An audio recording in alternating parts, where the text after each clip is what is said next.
لیے نوجوانوں کو پوری ذمہ داری پہ کہہ رہا ہوں، دھڑا دھڑ جاؤ، اپنی شادیاں کرو۔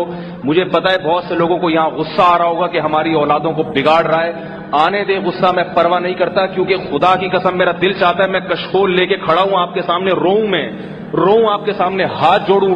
شریف خاندانوں کے گھروں میں جو زنا ہو رہا ہے اور جس طرح اولاد زنا کی طرف مائل ہو رہی ہے، اللہ کا واسطہ دے کے کہتا ہوں، اللہ کا واسطہ دے کے کہ اپنی اولاد کو جہنم کی آگ سے بچاؤ تم۔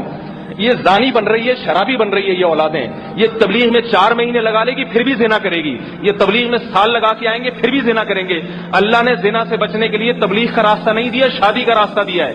خانقاہوں میں بیٹھ کے بھی یہ زنا کرے گا، خدا کی قسم زنا کرے گا یہ، کیونکہ اللہ نے زنا سے بچنے کے لیے شادی اور نکاح کا راستہ دیا ہے، خانقاہوں کا محاسبوں مراقبوں کا راستہ نہیں دیا۔ قرآن میں جہاں بھی زنا سے بچنے کا حکم ہے آگے شادی کا حکم ہے۔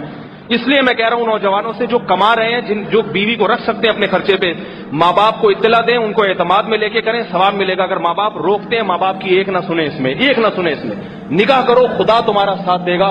اور محمد صلی اللہ علیہ وسلم نے فرمایا 3 آدمیوں کی مدد اللہ نے اپنے ذمے لی ہے۔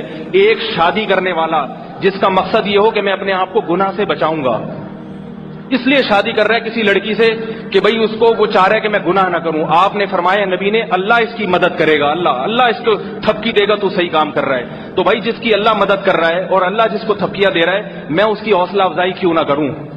میں نے علم اس لیے حاصل نہیں کیا کہ معاشرہ جو کہہ رہا ہے میں اس کے پیچھے چلنا شروع کر دوں، میں نے علم اس لیے حاصل کیا ہے کہ میں جو اللہ اس کے رسول کی بات آپ تک پہنچاؤں، آپ کو اچھی لگتی ہیں سنیں، ورنہ کہیں اور مسجد میں جا کے بیان سنا کریں۔